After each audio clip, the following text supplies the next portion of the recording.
Societal divisions seem worse today than they've ever been, and Israel is no exception. I'm not a political person, but I have a very good friend who invited his sister, who is divorced, to come for dinner with her son. And he invited another good friend, who is also coincidentally recently divorced. He wanted to provide everyone with a family atmosphere and have them over for Shabbat dinner. They sat down to eat at the dinner table. There was great food, great wine, and great alcohol, until finally politics came up.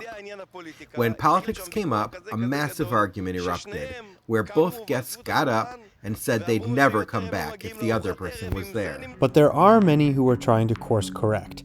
Volunteers with the Protecting Our Shared Home organization who've elected to host open political dialogues in their Sukkot, temporary dwellings built for the week-long holiday of Sukkot. If we hopefully facilitate it correctly, then there'll be a safe space for people to be able to share what's really troubling them. And here, we probably won't leave with agreements or with a conclusion, and we definitely won't be able to solve the conflict. I'm not naive to think that that will happen. And yet, I think that getting together and listening to other people is a little step that is a huge step, because then it's not them. It's someone, and they have a name and an identity, and it's personal in a good way. Among the recently galvanizing incidents for the Dialogue Project, a fight in Tel Aviv's Dizengoff Square on Yom Kippur, the Jewish Day of Atonement, in which Orthodox and more secular Jews collided over attempts to divide the prayer space by gender.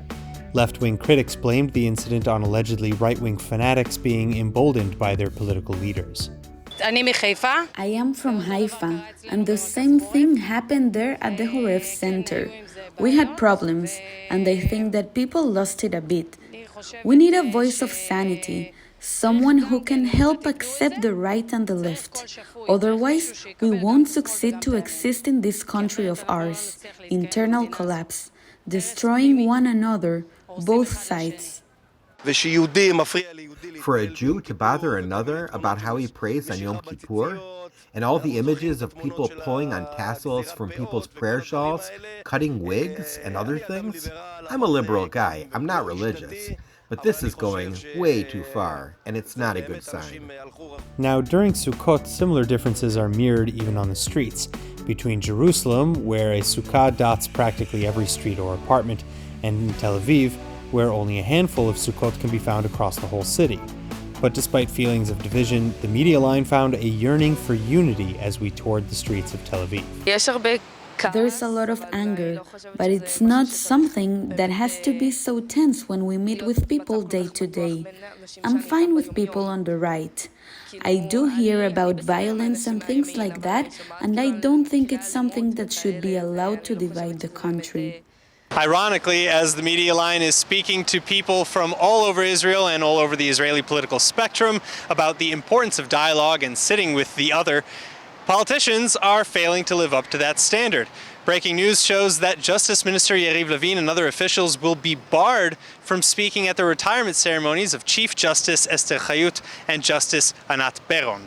According to reports, court officials felt that it would be inappropriate for Levin to speak in light of the fact that he is a party to various pending and open cases before the court. President Isaac Herzog has also canceled the farewell and replacement ceremonies traditionally held at the president's residence, with Levin still refusing to convene the Supreme Court nominations panel. Meantime, at the evening dialogue event, things went more smoothly. I came here to meet people, especially when some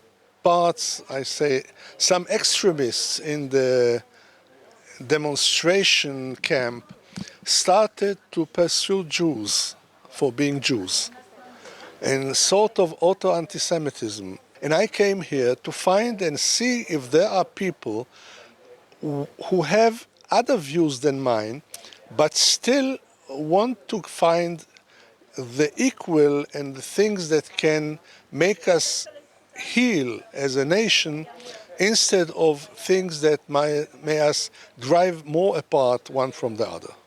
I have to say I was quite open to anything that happened.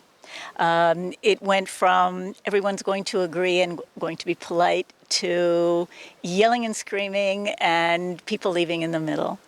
So it was a happy medium. It was not either of the very edges of what I was thinking would be here. And it was nice. If we could somehow get our politicians on board, that would be lovely. Reporting from Tel Aviv for the Media Line, I'm Aaron Porras.